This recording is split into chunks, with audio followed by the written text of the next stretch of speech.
Shiva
Mahavagya, spiritual lullaby for Samadhi.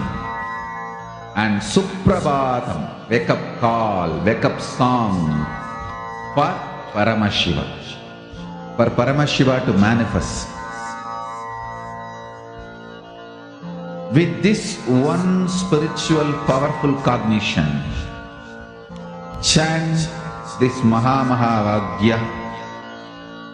Om Nityananda Paramashivoham.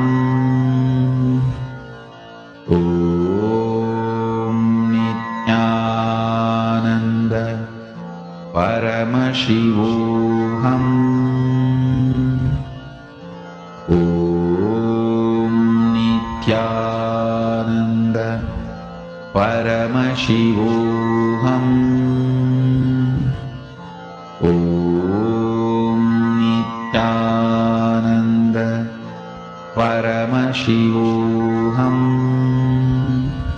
Nityananda Paramashivoham. Om Nityananda Paramashivoham. Om Nityananda Paramashivoham. Om Nityananda Paramashivoham. Om Nityananda Paramashivoham. Om Nityananda Paramashivoham. Om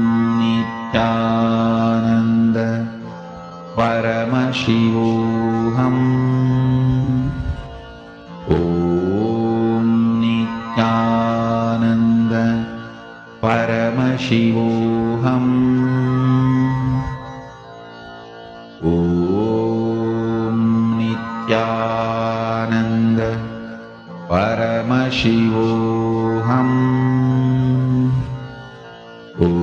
Om Nityananda Paramashivoham.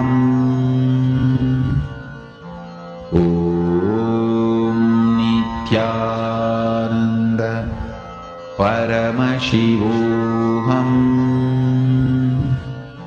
Om Nityananda Paramashivoham. Om Nityananda